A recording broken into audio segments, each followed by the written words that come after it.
தமிழர்களின் number 1 choice Tamil matrimony. James and CoWIN Akshaya Tritiya சிறப்பு விற்பனை ஏப்ரல் 19 மற்றும் 20. எந்த வீட்டு உபயோகப் பொருளுக்கும் தங்க நாணயம் இலவசம். Conditions apply. கானா வினோத், புகழ், மாக்காப்பா ஆன 3 பேரும் சேர்ந்து என்னை தாக்கி அடிதடியில் ஈடுபட்டாங்க. அது மாக்காப்பா மீது கொடுத்திருந்தாரு. அதுக்கப்புறம் கானா வினோத்தா இருக்கட்டும், புகழா இருக்கட்டும், அன்சாரா இருக்கட்டும், இவங்க 4 பேர் மேலேயும் கொடுத்துட்டு நிறைய அலிகேஷன்ஸ் அங்கே செட் ஆஃப் வந்து அடிக்கிட்டு இருந்தார். ஓகே, என்னென்ன நான் வளர்றது பிடிக்கல, ஓகே என்ன வந்து அந்த ஷோவில் வந்து அவங்க இருக்கக்கூடாதுன்னு நினச்சாங்க, அவங்களோட எங்கே வளர்ந்துருவணும்னு நினச்சாங்க, அந்த மாதிரிலாம் நிறைய விஷயம் சொல்லி கூடவே இரும்பு கம்பியால் நான் அடித்தாங்க. மது போதையில் வந்து பார்த்தீங்கன்னா இரும்பு ராடை வச்சு எரிஞ்சது உண்மை, ரத்த காயம் வந்தது உண்மை. குக் வித் கோமாளி வந்த உடனே புகழுக்கு வந்து பொறாமையாயிடுச்சு. காலையில இருந்தே கொஞ்சம் முறைச்சிக்கிட்டே தான் இருந்தா. கூடவே எங்க என்ன சொல்லியிருந்தாரு அப்படின்னா, இனிமேல் ஷூட்டிங்க்கு வரக்கூடாது அப்படிங்கிற மாதிரிலாம் என்ன மிரட்டினாங்க. கானா வினோத்துக்கு வந்து ரவுடிஸோடலாம் பழக்கம் இருக்கு, அதனால அவர் வந்து என்ன வரக்கூடாதுன்னு என்ன தடுக்கிறாரு அப்படிங்கிற மாதிரியான விஷயங்கள் எல்லாமே சொல்லி, புகழா இருக்கட்டும், கானா வினோத்தா இருக்கட்டும், அன்சாரா இருக்கட்டும், இவங்க எல்லாம் வந்துட்டு அகைன் ப்ரெஸ் மீட் கொடுத்ததை நம்மளால இங்க வந்து பார்த்துருந்தோம். 6 மாசத்துக்கு 3 மாசத்துக்கு ஒரு தடவை வந்து ஏதாவது ஒரு கண்டென்ட் ஒன்று பண்ணணும், அது அவருக்கு ஃப்ரீயா கிடைக்கணும். செட்டில் இருந்த கேமரால வந்து இங்கே எல்லாமே ரெஜிஸ்டர் ஆயிருக்கு CWC செட்டில் அப்படிங்கிற மாதிரி அவர் ஒரு விஷயத்த சொல்லியிருப்பாரு. ஆனால் முழுக்க இது அப்படியே இந்த பக்கம் பார்த்தோம்னா இவங்க வந்து அந்த 4 பேரும் கொடுத்துருந்த ஒரு விஷயத்தில் வந்து டோட்டலாக வேற மாதிரி சொல்லியிருந்தாங்க. அவர் மாக்காப்பா அவர்கள் சொல்லும் போது அண்டா காக்கசம் அந்த ஷோ பற்றி அவர் சொல்லியிருப்பார் இல்லையா. இந்த ஷோக்கு இந்த மாதிரி வந்த உடனே வந்துட்டு அப்போவே வந்து அவர் அந்த பாண்டியன் ஸ்டோர்ஸ் ஹீரோயின் கிட்ட வரும்போது வந்து ரொம்ப அருவருக்கு தக்க வகையிலையும் முகம் சுளிக்கிற வகையிலையும் வந்து நிறைய விஷயங்கள் அங்கே பேசியிருந்தார். அதனால் CWC குக் வித் கோமாளி செட்டுக்கு வந்திருந்தப்போ என்ன அப்படின்னா, ஒருத்தவங்க கிட்ட போயிட்டு அவங்க தோல் மேலே வந்து அந்த இடத்துல கையை போட்டு அங்கே என்ன சொல்லியிருந்தாருன்னா, நீ வந்து பார்த்தா வீட்டுக்காரோட இருந்துட்ட ஒரு நாள் என் கூட இருந்தா இது காமெடியா. கானா வினோத்தும் சொல்லியிருப்பாரு என்ன, ஜாதி ரீதியான ஒரு இது வந்து அவருக்கு ஜாஸ்தி இருக்கு, வைக்கிறாரு, எப்பவுமே அந்த விஷயத்த வந்து வச்சுட்டு இருக்காரு அப்படின்ற ஒரு விஷயம். எப்ப பாரு அவர் மைண்ட்ல வந்து ஒரு கேவலமான ஒரு எண்ணம் இருக்குது, ஜாதி பாகுபாடு எண்ணம். இன்னொன்று என்ன அப்படின்னா வந்து மாக்காப்பாத்துக்கு சொல்லியிருப்பாரு, நான் ஒரு நாளைக்கு 18 மணி நேரம் நிற்பேன், மது இருந்துட்டு எப்படி அப்படியே ஃபுல் டே நிற்பாங்களா. மாக்காப்பா அவர்கள் சொல்லியிருப்பார், என்னுடைய அம்மா பற்றியும் மனைவி பற்றியும் அவர் வந்து அங்கே ரொம்ப தவறாக பேசியிருக்காரு அப்படிங்கிற மாதிரியான விஷயமும் அந்த இடத்துல சொல்லியிருப்பாங்க. ஓகே, இதற்கு நாங்கள் ப்ரமோஷன் உங்களோட செல்ஃப் டெவலப்மெண்ட்டுக்காக அது பண்ணுறதும் அடுத்தவங்களை ஹர்ட் பண்ணிட்டு ஒரு விஷயம் பண்ணிட்டீங்கனால இட் இஸ் இல்லீகல் ஆகிடும். ஸோ அந்த மாதிரி அவர் பண்ணுறாருன்ற பட்சத்தில் இந்த பெண்கள் வந்து கம்ப்ளைண்ட் பண்ணாங்கன்னா, ஐபிசி மங்கை நேயர்கள் அனைவருக்கும் அன்பு வணக்கம். இன்றைக்கி நம்ம கூட லீகலி ஃபிட் சீரீஸில் சமீபத்தில் தனியார் தொலைக்காட்சி நிகழ்ச்சியான குக் வித் கோமாளி, இந்த நிகழ்ச்சியில் நடந்த நிறைய விஷயங்கள் சமூகத்தில் பேசு பொருளாக மாறி இருக்கு. அது சார்ந்த நிறைய தகவல்களை நம்மோடு பகிர்ந்து கொள்வதற்காக அட்வொகேட் பிரியதர்ஷினி மேம் நம்ம கூட இணைந்திருக்கிறார்கள். மேம் வணக்கம். வணக்கம் ma'am. Ma'am, cook with Comali show வந்து பொதுவாக எல்லாருக்குமே ரொம்ப பிடிச்ச ஷோ, இன்னொன்று வந்து ஒரு ஸ்ட்ரெஸ் பஸ்டராக இருந்த ஷோ. இப்போ குக் வித் கோமாளி ஷோவில் வந்து watermelon star Bigg Boss and Instagram influencer watermelon star கலந்துக்கிட்டு அங்கே இருந்து ஒருத்தங்க கிட்ட வந்து ஒரு சில வார்த்தைகள் சொல்லியிருக்காங்க. நமக்கே சொல்வதற்கு கொஞ்சம் கடினமாக இருக்குது, ஆனால் அந்த மாதிரியான வார்த்தைகள் எல்லாம் பயன்படுத்தியிருக்காருங்கிறது கடந்து விஜய் டிவி பிரபலங்கள் மாக்காப்பா ஆனந்த் அவர்களாக இருந்தாலும் சரி, புகழ் அவர்களாக இருந்தாலும் சரி, அவங்க மேலெல்லாம் வந்து நிறைய விமர்சனங்களை வச்சிருக்கிறத வந்து நம்மளால் பார்க்க முடியுது. மாற்றி இரு தாரரும் மாற்றி 2 பக்கமுமே வந்து ப்ரெஸ் மீட்ஸ் அண்ட் கம்ப்ளைண்ட்ஸ் எல்லாமே கொடுத்துட்ருக்காங்க. ஸோ இந்த கேஸ் என்ன நடந்துச்சு மேம் இந்த விஷயத்தில்?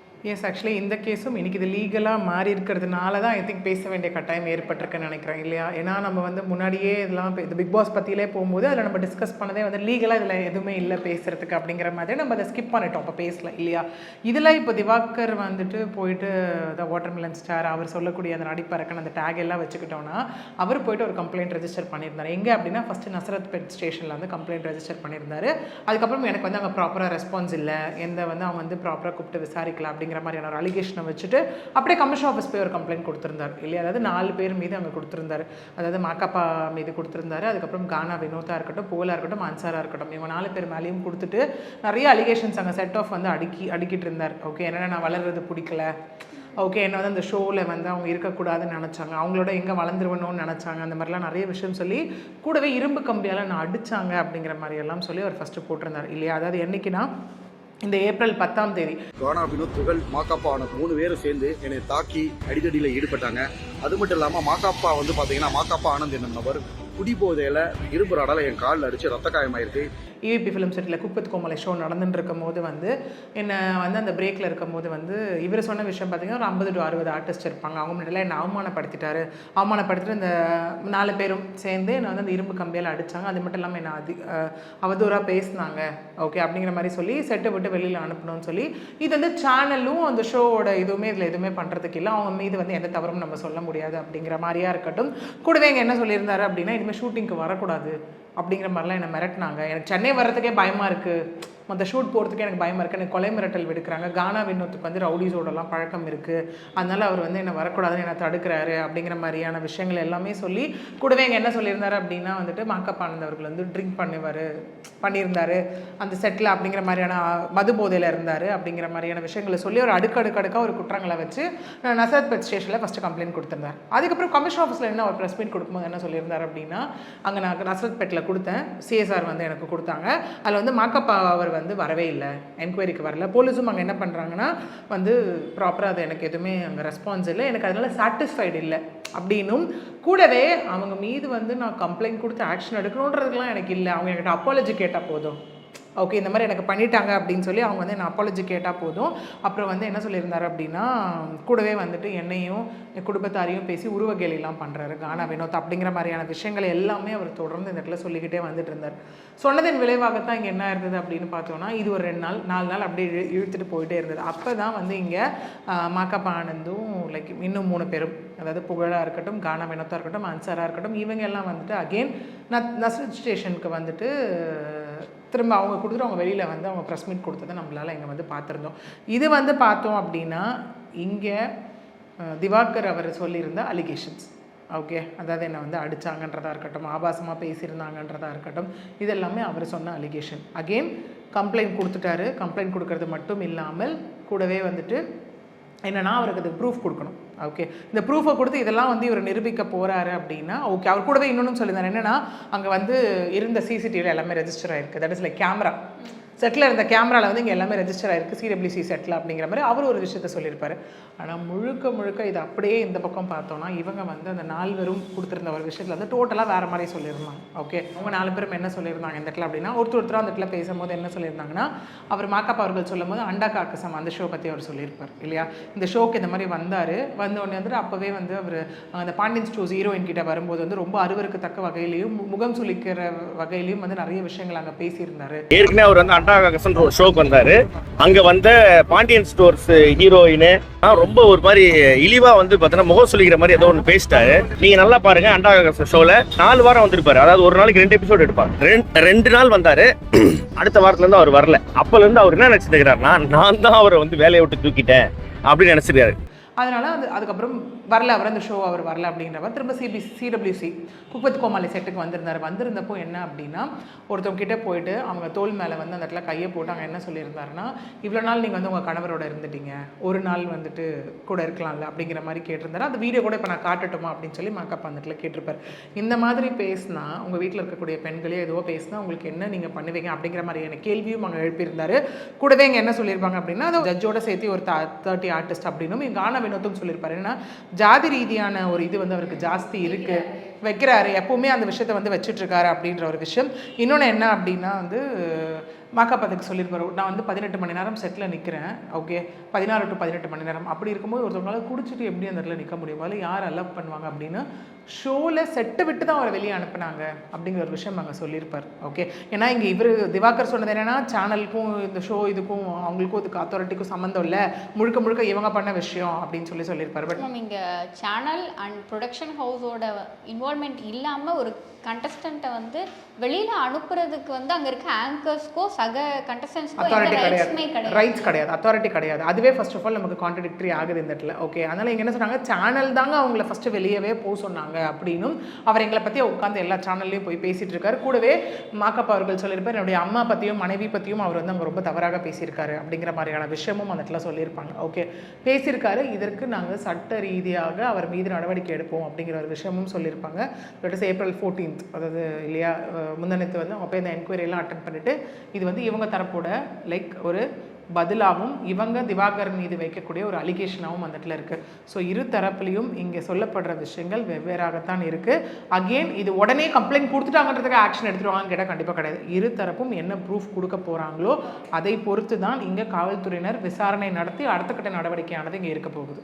மேம் இப்போ வந்து வாட்டர்மெலன் ஸ்டார் அவர்கள் வந்து வாட்டர்மெலன் ஸ்டார்னு சொல்கிறதுக்கு ஒன்றா இருக்குது. திவாகர் அவர்கள் இப்படி வந்து என்னை வந்து இரும்பு ராட் வச்சு அடித்தாங்கங்கிற ஒரு விஷயத்த வந்து மென்ஷன் பண்ணியிருக்காரு.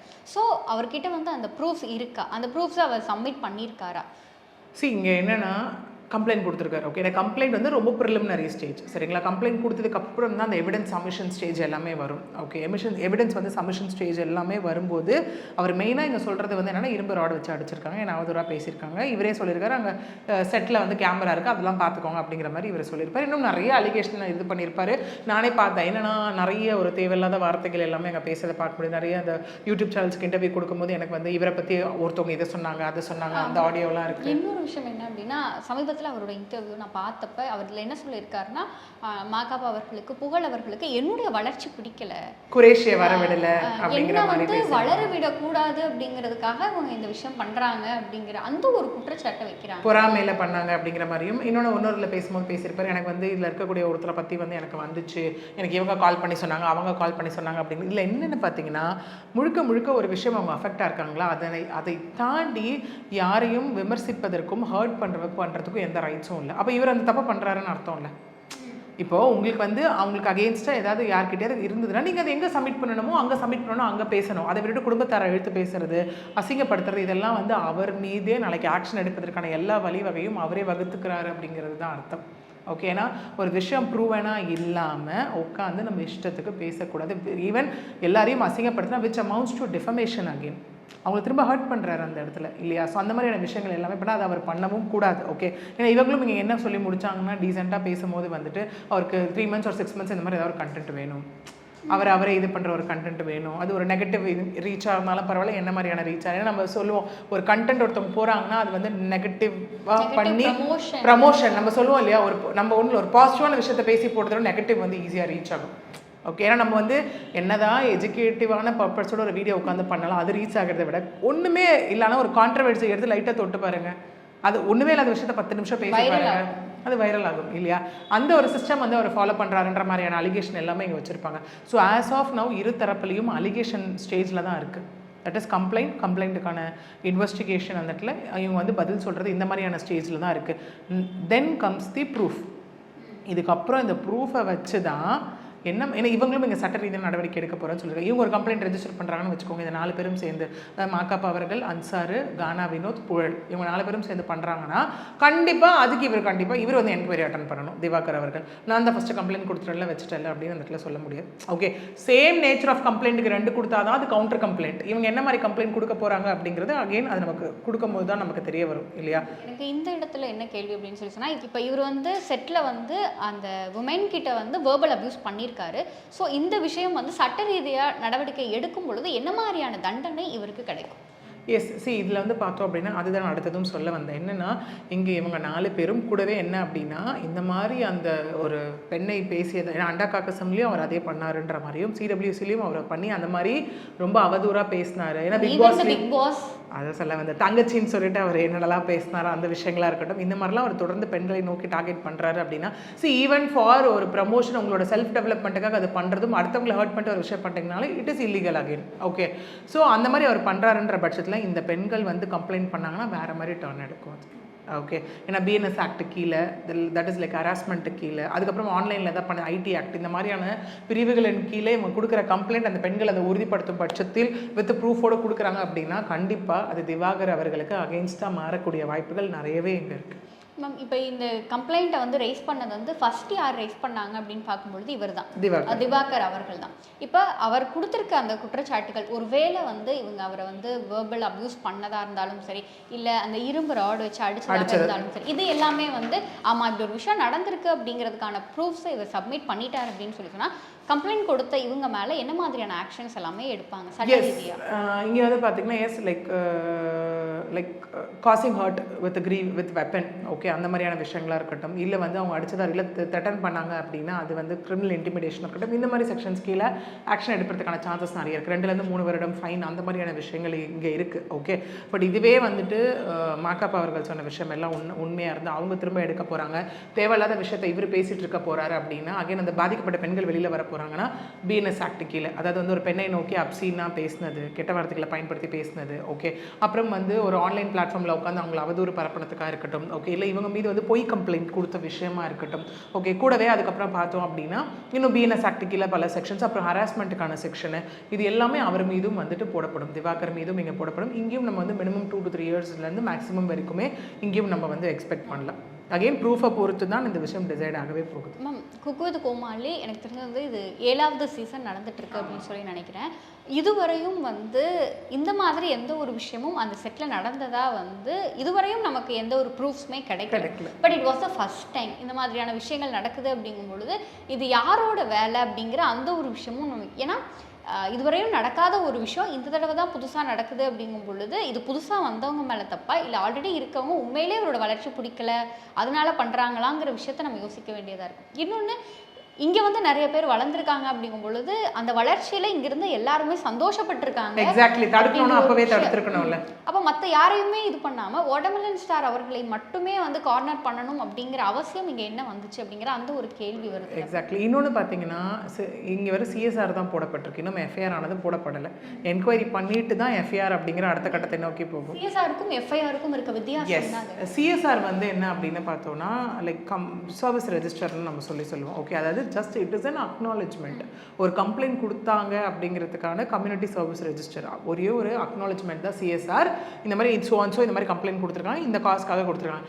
எஃப்ஐஆர் தான் ஃபர்ஸ்ட் இன்ஃபர்மேஷன் ரிப்போர்ட். அதான் நம்ம இந்த செக்ஷன்ஸ்லாம் சொல்கிறோம் இல்லையா, அதெல்லாம் போடப்பட்டு எஸ் இவங்க வந்து குற்றம் சாட்டப்பட்டவர்கள் அப்படிங்கிறது எஃப்ஐஆரில் தான் போக போகுது. அடுத்தது ஒன்ஸ் எஃப்ஐஆர் போடும்போது அதுக்குண்டான அடுத்த கட்ட நடவடிக்கையானது அங்கே வந்து இருக்கும். ஓகே, இங்கே என்ன அப்படின்னா இங்கே அவர் வந்து ஒரு அலிகேஷன் வைக்கிறார். ஓகே, பட் ஆனால் இங்கே வந்து அகெயின் நாளைக்கு ப்ரெஸ் முன்னாடி என்ன சொன்னாலும் சரி, என்ன கொடுக்கக்கூடிய ஒரு வார்த்தைக்கும் வந்து அவங்க பொறுப்பு இல்லையா. இப்போ சொல்கிறாங்க இல்லையா, இவருக்கு வந்து ஜாதி ரீதியான விஷயங்கள் ஜாஸ்தி அப்படிங்கிற மாதிரியா இருக்கட்டும். இவர் வந்து இந்த மாதிரி ஒரு பெண்ணை அந்த பெண்ணில் அந்த பேர் கூட ஏதோ பாக்கப்பா சொல்லியிருப்பார் இல்லையா, அந்த இடத்துல சொல்லும் போது இந்த மாதிரி ஹஸ்பண்ட் இருக்கும்போது இவங்க கேட்டாங்கன்ற மாதிரியான விஷயங்கள் சொல்லும்போது இவங்க இது ப்ரூஃபோடு கொடுத்துட்டாங்க அப்படின்னா தென் கண்டிப்பாக இவங்க வந்து திவாகர் மீதான ஒரு விஷயம் அங்கே ப்ரூவ் ஆகும். இல்லை இவர் இந்த இரும்பு கம்பின்னு சொல்கிறாரு இல்லையா, அந்த இடத்துல அந்த ஒருவேளை இவர் அதுக்கு ஏதாவது வீடியோ ப்ரூஃபோ இல்லை மற்ற மாதிரியான ஏதாவது ப்ரூஃப்ஸ் கொடுக்க போகிறாரு அப்படின்னா அந்த ப்ரூஃப்ஸை வச்சு அடுத்த கட்டம் போகும். ஏன்னா நம்ம இதை பற்றி பேசும்போது சொல்லியிருக்க ஒரு விஷயம் என்னென்னா கம்ப்ளைண்ட் கொடுக்கறதோட அவங்க வேலை முடிஞ்சிட போகிறதில்ல. ஏன்னா விச் மீன்ஸ் கம்ப்ளைண்ட் வந்து ஒரு ஆட்டோமேட்டிக் எஃபெக்ட் கொடுக்குமான்னு கேட்டால் கண்டிப்பாக கிடையாது.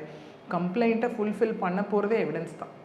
ஓகே, அந்த எவிடன்ஸை யார் தரப்பு கொடுக்க போகிறாங்க, அது என்ன மாதிரியான அவங்க அலிகேஷன்ஸ்க்கு சப்போர்ட் ஆகுது அப்படிங்கிறத பொறுத்து மட்டும்தான் இதில் யார் மீது எஃப்ஐஆர் இருக்க போகுது. இல்லை இங்கே அவர் சொல்கிறார் இல்லையா, எனக்கு அதெல்லாம் வேணாங்க, ஒரு அப்பாலஜி கேட்டால் போதும், நடவடிக்கை எடுக்கணும்லாம் எனக்கு ஒன்றும் இல்லை அப்படிங்கிற மாதிரியான ஒரு விஷயங்கள். ஓகே, இல்லை அந்த அப்பாலஜின்ற மாதிரி ஒருவேளை தவறு உண்மையாக இருக்கும் பட்சத்தில் அப்பாலஜின்னு போதா, இல்லை எங்களை வந்து இவர் இவ்வளோ தேவையில்லாமல் எங்களை வந்து மன உளைச்சலுக்கு ஆளாக்கியிருக்காரு, இவர் மீது சட்ட ரீதியான நடவடிக்கை எடுக்கணும் அப்படின்னு சொல்லி இவங்க 4 பேரும் திவாகர் மீது சொல்ல போகிறாங்களா அப்படிங்கிறது ஒன்று. இன்னொன்று சொன்ன மாதிரி அவங்க அப்படி வளர விடக்கூடாது நினைச்சா 7 சீசன் ஏதாவது ஒரு பிரச்சனை வந்திருக்கும் கண்டிப்பா.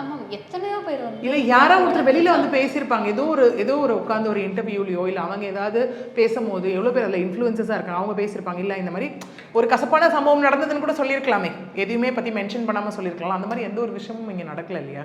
ஏன்னா இதுல இருக்கக்கூடியவங்க எல்லாமே பாத்தீங்கன்னா இது ஃபர்ஸ்ட் ஸ்டேஜ் கிடையாது. புகழ்கா இருக்கட்டும், மாக்காப்பா அவருக்கா இருக்கட்டும், கானா வினோத்கா இருக்கட்டும், இல்லை வந்து அன்சாருக்கா இருக்கட்டும், இது ஃபஸ்ட் ஸ்டேஜ் கிடையாது. அவங்களும் எவ்வளோ பேர் கூட இருந்துட்டு தாண்டி தான் வந்திருக்காங்க. ஓகே, அது எப்படி சொன்னது, அடிமட்டம் லெவல்லேருந்து தாண்டி வந்தவங்க. So which means that they know the pain of struggle இல்லையா. ஸோ தாண்டி வரும்போது ஏன் இவர் ஒருத்தர் மட்டும் இந்த மாதிரியான அலிகேஷனை வைக்கிறார். ஏன்னா நம்ம நிறைய இந்த மாதிரி இன்ஃப்ளூயன்சஸ் பார்க்கும்போது அந்த மாதிரி ஒரு விஷயத்தை வச்சு அந்த கண்டென்ட் கிரியேட் பண்ணுறாங்களா அப்படிங்கிற ஒரு கேள்வியும் இந்த இடத்துல வருது. Because this is too early to like decide or say that யார் மீது தவறு, எதற்காக இதை பண்ணாங்கன்னு. நமக்கு ரியலாக என்கொயரி முடிவில் என்ன தெரிய வருதோ அதை வச்சு மட்டும்தான் இவர்கள் சரி இவர்கள் தவறு அப்படிங்கிறத நம்மளால் சொல்ல முடியும். ஓகே, கண்டிப்பாக. ஏன்னா இதுக்கு முன்னாடி ஒரு தடவை வந்து மணிமேகலை அண்ட் பிரியங்கா அந்த இஷ்யூ வந்துச்சு. பட் அது சும்மா அவங்களுக்குள்ள இருக்க அந்த ஒரு விஷயமா தான் இருந்துச்சே தவிர சொசைட்டில வந்து ஒரு கேஸ் கொடுக்கணும் இந்த மாதிரியான அங்கேயுமே என்னன்னா எஸ் கரெக்ட். இன்னொன்று அவங்களுக்குள்ள இருக்க இஷ்யூ தாண்டி ஒருத்தர் வந்து எங்கேயும் அசிங்கப்படுத்திக்கல. பட் ஆனால் இங்கே என்ன நடக்குது, ஏன் இங்கே தேவையில்லாமல் மாக்காப்பா அவர்களுடைய தாய் பற்றியோ மனைவி பற்றி பேச வேண்டிய அவசியம் இல்லை. ஓகே, அந்த மாதிரி வந்து ஏன்னா இப்போ உங்களுக்கு யார் கூடயாவது பிரச்சனையா அவங்க மேலே கம்ப்ளைண்ட் கொடுக்குறீங்களா, ஓகே, அதை தாண்டி குடும்பத்தாரை எழுத்து இவங்களை எடுத்து பேச வேண்டிய அவசியம் என்ன, அதுக்கு யார் ரைட்ஸ் கொடுத்தா, அதே முதல்ல தவறான விஷயம். இது மட்டும் கடந்து இந்த ஒரு விஷயம் இன்சிடென்ட் அப்படிங்கிறத கடந்து அவர் பேசுகிற இடங்கள்ல நிறைய விஷயங்கள் வந்து ஆபாசமாக வருது இல்லை வார்த்தைகள். இன்னொரு விஷயம் ஆஸ் ஆடியன்ஸ் பாயிண்ட் ஆஃப் வியூலேருந்து கேள்வி என்ன அப்படின்னு சொன்னால், இங்கே நிறைய இன்ஃப்ளூயன்சஸ் இருக்காங்க, அவங்க நிறைய விஷயம் பேசுகிறாங்க.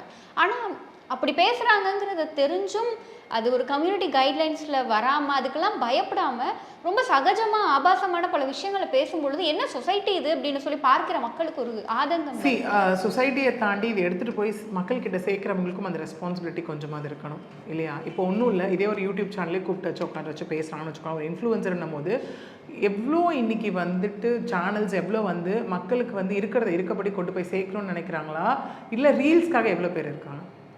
அட் எண்ட் ஆஃப் த டே என்ன வேணால் பேசுங்க உட்காந்து அப்படிங்கிற மாதிரியான ஒரு விஷயங்கள் நமக்கு வந்துட்டு இருக்குது இல்லையா. அவங்க என்ன பேசுகிறாங்க ஏது பேசுகிறாங்க அப்படிங்கிற விஷயம் இல்லாமல் அவங்க பேசுகிற வார்த்தைகளை அப்படியே போட்டு அது நம்ம ரீசெண்டாக கூட நம்ம பார்த்துருந்தோம் வந்து, அதாவது நம்ம ஏன் வந்து பொன்ராஜ் அவர்கள் பேசின விஷயம் ஒரு பீப் அது போட்டிருக்கலாமே அந்த இடத்துல அப்படிங்கிற மாதிரி நம்ம யோசிச்சோம். இந்த மாதிரி எவ்வளோ பேர் வந்து கெட்ட வார்த்தைகளை பேசும்போது சரளமாக அது அப்படியே வரும்போது அது எவ்வளோ பேர் உட்காந்து பார்க்குறாங்க, குழந்தைங்கள்லேருந்து பெரியவங்க வரைக்கும் உட்காந்து பார்க்குறாங்க. சும்மா பேருக்கு தான் யூடியூப் கிட்ஸ்ன்னு இருக்குது, பட் எவ்வளோ பேர் உட்காந்து எனக்கு நார்மல் யூடியூப் எத்தனை குழந்தைங்க பார்க்குறாங்க. நம்ம ரீல் பற்றி தெரியும், சர்ச் வந்து ஒன்று கொடுத்துட்டோன்னா அடுத்தது அதே சர்ச் தான் வந்துகிட்டே இருக்கும் இல்லையா. அப்படி இருக்கும்போது அவங்களுக்கு ஃபர்ஸ்ட் அந்த ரெஸ்பான்சிபிலிட்டி வேணும். இன்னொன்று பேசுகிறவங்க நான் விஷயத்தை கொண்டு போய் சேர்க்கணும்னு நினைக்கிறவங்க கரெக்டான வேர்ட்ஸில் கொண்டு போய் சேர்க்கலாமே. அப்போ நீங்கள் அந்த இடத்துல என்ன ட்ரை பண்ணுறீங்க? இப்போ திவாகரே வந்து ஒரு அவ்வளோ வந்து கெட்ட வார்த்தைகளை உட்காந்து அப்போ நீங்கள் என்ன ட்ரை பண்ணுறீங்க? ஓகே, ஏன்னா உங்களுக்கு நியாயம் வேணும், நான் இந்த மாதிரி இருக்கேன் இந்த மாதிரி நீங்கள் சொல்கிறீங்கன்னா அப்போது அது நெகட்டிவ் ஃபேம்குள்ளே வந்து ஏதோ ஒரு செல்ஃபிஷ்னஸ் அங்கே இருக்குல்ல, அது ஏன் இருக்குது அந்த இடத்துல? ஸோ அந்த மாதிரியான விஷயங்கள் ரெண்டு சைடில் இருக்கவங்களும் தவிர்த்துறது ரொம்ப வந்துட்டு சொசைட்டிக்கு ஒரு நல்ல விஷயமா இருக்கும். கண்டிப்பாக மேம். இப்போ இந்த கேஸோட நெக்ஸ்ட் இது எஃப்ஐஆராக பதிவு செய்யப்படுமா, இல்லை அடுத்து வந்து ப்ரூஃப்ஸ் அண்ட் இவங்க சப்மிட் பண்ணுற டாக்குமெண்ட்ஸ் இதை வச்சு தான் இந்த கேஸோட அடுத்த கட்ட நகர்வு இருக்கும்? கண்டிப்பாக வந்துட்டு இப்போது சிஎஸ்ஆர் அப்படிங்கிறத நான் சொன்ன மாதிரி it is just an acknowledgement. Okay, அப்படி இருக்கும்போது கண்டிப்பாக இது முழுக்க அடுத்த கட்ட எவிடன்ஸை நோக்கி தான் இது போகும். அந்த எவிடன்ஸ் அதை எல்லாத்தையும் ஸ்க்ரூட்டனைஸ் பண்ணிவிட்டு ப்ராப்பர் என்கொயரி பண்ணிவிட்டு தேவைப்படும் பட்சத்தில் தான் இது எஃப்ஐஆராக வந்து பதிவு செய்யப்படும். இல்லை அப்படிங்கிறது வந்து அதை எல்லாமே நமக்கு இன்வெஸ்டிகேஷன்லாம் தெரியும். எஃப்ஐஆர் மேண்டேட்ரியா அப்படிங்கிற ஒரு விஷயம் தெரிய வரும். இல்லை அவ்வளோ அந்தளவுக்கு ப்ரூஃப்ஸ் இல்லை திவாகர் கொடுத்ததில்ல அப்படின்னா எஃப்ஐஆர் ஸ்டேஜுக்கு போகிறதில்ல. இதே ஒருவேளை மாகப்பாவாக இருக்கட்டும், இல்லை கானா வினோதா இருக்கட்டும், இல்லை அதுக்கப்புறம் புகழ் அன்சார் இவங்களா இருக்கட்டும், இவங்க ஒருவேளை சட்ட ரீதியான நடவடிக்கை எடுக்கப்படும்னு சொல்லியிருக்காங்க. இவங்க ஒரு கம்ப்ளைண்ட் கொடுத்து இல்லை அந்த பாதிக்கப்பட்ட பெண்கள் வந்து கம்ப்ளைண்ட் கொடுத்து ப்ராப்பர் ப்ரூஃப் கொடுக்குறாங்க அப்படின்னா இன்வெஸ்டிகேஷனில் தேவைப்பட்டால் அங்கே அது எஃப்ஐஆராக வந்து பதிவு செய்யப்படும். கண்டிப்பாக மேம். இப்போ என்ன ஒரு விஷயம் அப்படின்னு சொன்னால், இன்றைக்கி வந்து இவ்வளோ நம்ம வந்து எல்லாமே டிஜிட்டலைஸ்டான அந்த ஒரு உலகத்தில் தான் நம்ம வாழ்ந்துட்டுருக்கோம். ஆனாலுமே வந்து நம்ம தொடர்ந்து ஒவ்வொருத்தராக நம்ம பார்க்கும் பொழுது ரவுடி பேபி சூர்யா அவங்களா இருக்கட்டும், இல்லை இப்போ வாட்டர்மெலன் ஸ்டார் இந்த திவாகர் இவராக இருக்கட்டும், இங்கே நிறைய பேர் வந்து நிறைய ஆபாசமான விஷயங்களை வந்து அவங்களுக்கு கிடைச்சிருக்க அந்த இன்ஃப்ளூயன்சர் அப்படிங்கிற அந்த ஒரு போர்வையில் பண்ணுறாங்க. அப்படிங்கும் பொழுது இது நிறைய பேரை வந்து அஃபெண்ட் பண்ணுது அண்ட் ஆல்சோ இது நிறைய பேர் இது பாதிக்கப்படுறாங்கல்ல மேம். ஸோ ஏன் இதுக்கான எந்த ஒரு சட்டத்திட்டமும் இல்லையா அப்படிங்கிற அந்த ஒரு கேள்வி வருது. இதுக்கு உங்களுடைய பார்வை? எஸ், இங்கேயே இவங்க சொல்லும் போது பார்த்தோன்னா ஏன் நாங்கள் முன்னாடிலாம் வெளியில் வரலன்னா போயிட்டு போகுதுன்னு விட்டோம், ஏதோ பேசி ஏதோ பண்ணிட்டு போகிறாரு போயிட்டு போகுதுன்னு விட்டோம். பட் ஆனால் இதுக்கு மேலே நாங்கள் சட்ட ரீதியாக இதை பார்க்கணும்னு சொல்லி எங்கள் 4 பேருமே சொல்லியிருந்தது நம்மளால் பார்க்க முடியுது இல்லையா. இங்கே என்ன அப்படின்னா எஸ் ஆன்லைன் பொறுத்த வரைக்கும் இந்த மாதிரி ஒரு விஷயம் நம்ம கேட்குறோம். நிறைய நமக்கு வந்து பேசும்போது சொன்ன விஷயம், ஏன் இந்த பான் மூவிஸ் ஏன் அப்லோட் ஆகுது, இந்த மாதிரி விஷயங்கள் ஏன் அப்லோட் ஆகுது, ஆகும்போது அதை வியூ பண்ணும் போதே நமக்கு ஸ்டாப் ஆகிற ஆப்ஷன்ஸ் நமக்கு இல்லையா, விபிஎன்ல ஏன் இருக்குது கொண்டு வரப்படாது அப்படின்னும் போது எஸ் அதுக்குண்டான லாஸ் வந்து like government is working on அப்படிங்கிற மாதிரி நம்ம பார்த்தோம் இல்லையா. அதே மாதிரி இதில் என்னென்னா இங்கே 2 விஷயம் தான். It is a vast thing online பொறுத்த வரைக்கும் இல்லையா. இந்த மாதிரி ஒரு விஷயம் வருதுன்னா 2 தரப்பை பொறுத்தது. இது ஒன்று விடுறவங்களுக்கு அந்த ரெஸ்பான்சிபிலிட்டி, பார்க்குறவங்களுக்கு அந்த ரெஸ்பான்சிபிலிட்டி இல்லையா. ஒன்று பார்க்குறவங்க இது நமக்கு தேவையில்லாதது அப்படின்னு சொல்லி நம்ம ஸ்க்ரோல் பண்ணி விட்டு போகணும். இது நம்ம பேசும்போது நம்ம முன்னாடி பேசியிருந்தோம் இல்லையா. திவ்யா அவங்க கூட சொல்லியிருந்தாங்க, திவ்யா ஐ மீன் அவங்க பின்னாடி ஒரு நேம் இல்லையா, அவங்க வந்து சொல்லியிருந்தாங்க என்னென்னா நான் என்ன போட்டாலும் மக்கள் இருக்காங்க பார்க்குறதுக்கு, ஓகே அவங்க எனக்கு பணம் கொடுக்குறாங்க, அவங்க பார்க்கறத நிறுத்திட்டா நான் இதை விட்டு போயிடுறேன்னு சொன்னாங்க இல்லையா. அப்போது திரும்ப யார் மேலே பழியை தூக்கி போட்டு அவங்க தப்பிச்சுக்கிறாங்க, மக்கள் மீது தான் பழியை தூக்கி போட்டு அவங்க தப்பிச்சுக்கிறாங்க இல்லையா. ஸோ இந்த மாதிரியான ஒரு அப்யூசிவ் விஷயத்தில் டைரெக்டாக யாராவது பாதிக்கப்படுறாங்க அப்படின்னா அவங்க வந்து இந்த இடத்துல கம்ப்ளைண்ட் கொடுக்கணும் ஃபர்ஸ்ட் விஷயம். ஆன் த ஹோல் இந்த மாதிரி சோ கால்டு இன்ஃப்ளூயன்சஸ்னால ஓகே இல்லை அப்படிங்கிற பட்சத்தில் ஒன்று அவங்க அந்த ரெஸ்பான்சிபிலிட்டியோட இதை பார்க்காம தட்டி விட்டுட்டு போகணும், இல்லை பேசுகிறவங்களுக்காக அது இருக்கணும். ஓகே, ஆன் அ காமன் அப்படிங்கிறது லா is still developing on that aspect. Okay, காமனான ஒரு விஷயம் நோக்கி போகிறது அப்படிங்கிறது அந்த ஒரு அப்கிரேடேஷன் ப்ராசஸில் இருக்கிறதுனால நம்ம இந்த மாதிரியான ரெஸ்பான்சிபிலிட்டியை வச்சு இதை தடுக்கிறது அப்படிங்கிறது ஆஸ் ஆஃப் நவ் சிறந்த ஒரு விஷயமா இருக்கும். கண்டிப்பாக. ஆக்சுவலி மாற்றம் நம்மள இருந்து தான் தொடங்கணும். நிறைய பேர் வந்து அவங்க பண்றதுக்கு காரணமா இருக்கிறது நம்ம அதை பார்க்குறோம், வியூஸ் வருது அப்படிங்கிற அந்த ஒரு மொராலிட்டின்னு ஒன்று இருக்குல்ல, இந்த மனசாட்சியை தாண்டி பண்ற எந்த ஒரு விஷயமும் சரியல்ல அப்படிங்கிறது ஒன்று இருக்கு. நான் என்ன வேணா பண்ணுவேன் அப்படிங்கிறது இருக்கும் போது அது அவங்களா மாத்திக்கிற வரைக்கும் இங்க எதுவுமே மாறப்போறது இல்லை. நிச்சயமா மேம். ஆமாம், இந்த கேஸ் பத்தின அடுத்த அப்டேட்ஸ் என்ன வருது அப்படிங்கிறத பார்ப்போம். அது சார்ந்த விஷயங்களையும் பேசுவோம். இந்த நேர்காணலுக்கும் நீங்க எங்களோடு பகிர்ந்து கொண்ட தகவல்களுக்கும் நன்றி. நன்றி. தமிழர்களின் number 1 choice Tamil matrimony. James and CoWIN Akshaya Tritiya சிறப்பு விற்பனை ஏப்ரல் 19 மற்றும் 20. எந்த வீட்டு உபயோகப் பொருளுக்கும் தங்க நாணயம் இலவசம். Conditions apply.